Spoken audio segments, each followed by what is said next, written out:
Welcome to part 2 of Varjak Paw. Let's see where we left off. Oh yes, with this sinister looking fellow. Let's have a little look at his face up here. Oh, I wonder who these two creatures are below as well. Let's find out, shall we? Two shiny black shoes, each big as a cat, coming through the door. Heart racing, Varjak bent back his head to follow the line above the shoes. Up a pair of legs, up some more. He saw huge white hands, huge enough to hold his whole body, strong enough to break his neck. Oh dear. Eesh. He had to crane back even further till it hurt to see the face. It was a man Varjak had never seen before. It was hard to make out the man's eyes for the shadows of his brow, but his full pink lips glistened wetly in the half-light. The lips creased and opened, and out came a voice that rumbled like thunder, far above Varjak's head. The man strode into the hallway. Varjak felt dizzy. He looked down. By the man's shiny black shoes there were two sleek black cats stalking into the Contessa's house. They were nothing like Mesopotamian blues. They looked much larger and stronger even than Father or Julius, and there was something frightening about the way they moved, as if they were two parts of one body working together perfectly. Too perfect. Varjak glanced from one to the other and couldn't tell them apart. They came right up to him and looked down at him with identical eyes as smooth and black as their fur. He trembled. Who are you?" he said. There was no flicker of understanding in their eyes, no expression, nothing. They just pushed him aside as if he wasn't even there and took up positions flanking the staircase. There they are. Oh dear. And now other men came into the house. Their shiny black shoes clicked past Varjak one by one. It was all he could see of them.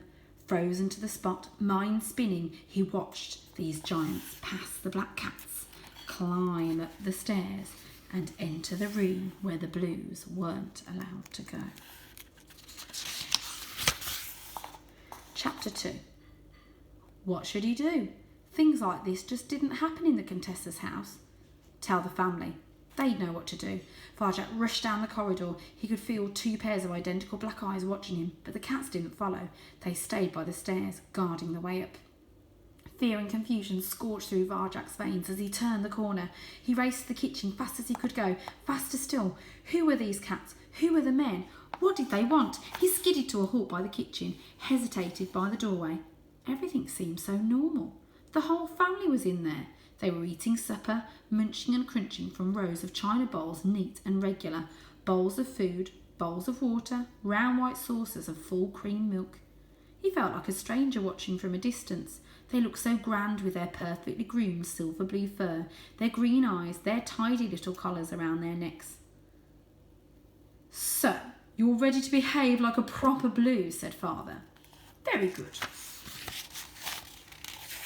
Have you washed your paws?" said Mother.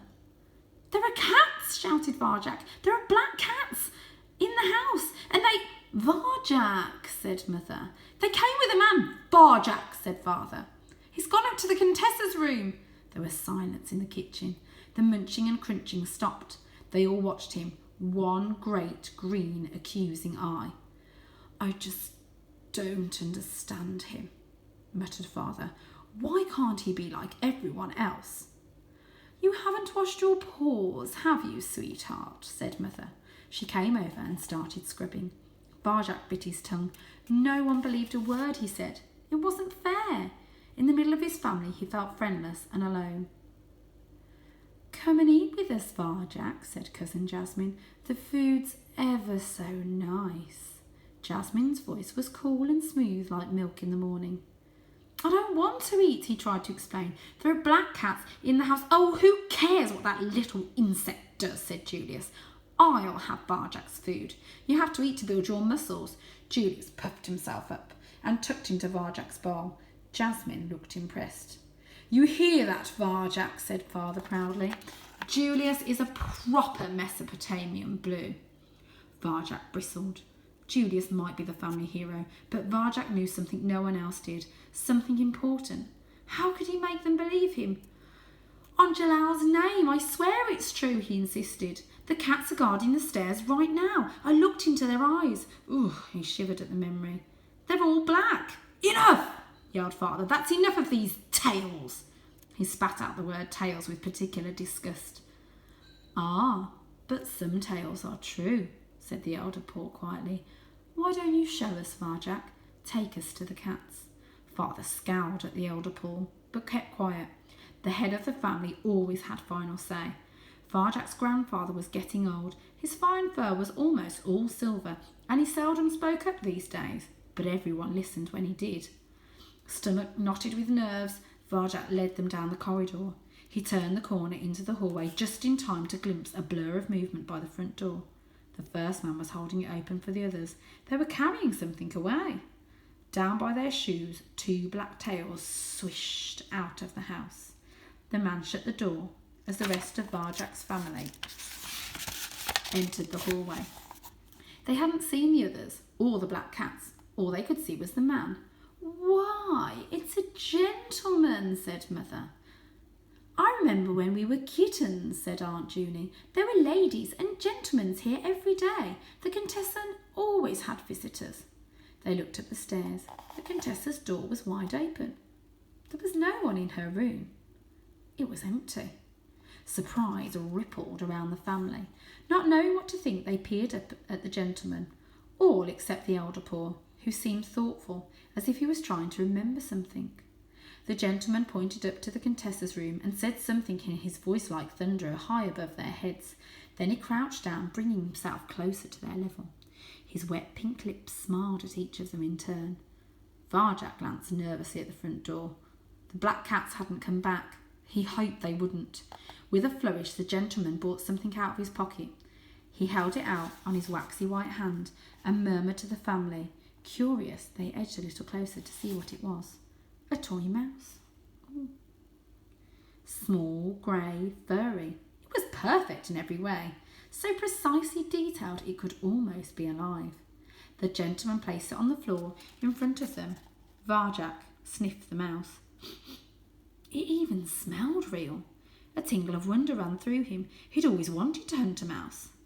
Let me see that, said Father. He examined the toy. Amazing, he purred, and batted it across to Julius. Julius flipped it stylishly through the air to Jay, to Jethro, to Jerome. They giggled. Varjak wondered if he'd ever get it back. Probably not. What a beautiful toy, said Mother. It's the best present we've ever had, cooed Jasmine. The gentleman smiled and stood up to his full height. He waved them to follow as his shiny black shoes went clicking towards the kitchen. Jay, Jethro and Jerome raced to be first beside him. Come on, said Father, let's see what he's going to do next. In the kitchen, the gentleman was spooning something into their bowls. It was an oily black paste with a sharp, fishy smell. Varjak's nose wrinkled at it. Ugh, he said. That's caviar, whispered Mother. The rarest, most expensive food in the world. Treats like this are only given to the finest pedigree cats, purred Father. The gentleman knows how important we are. The man put the bowls back on the floor, heaped high with fishy food, and beamed down at them. His pink lips glistened as the cats started to sniff the caviar. He nodded, turned, and left the kitchen, smiling all the way.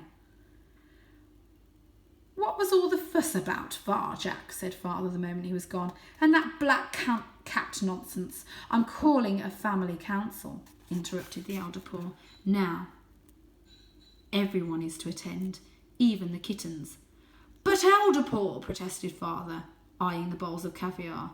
Family council is only for emergency. It's now, repeated the elder Paw. Now, in the front room. The elder Paw strode away. Varjak glanced anxiously at Father's face. It was twisted with speechless rage. And the next one is chapter 3. I wonder what the elder Paw is going to say in his family council meeting. Who were the men? What were they up to? And what was so suspicious about those 2 cats that acted like one? Join me next time when we'll read chapter 3 of our wonderful new book, Varjak Paw.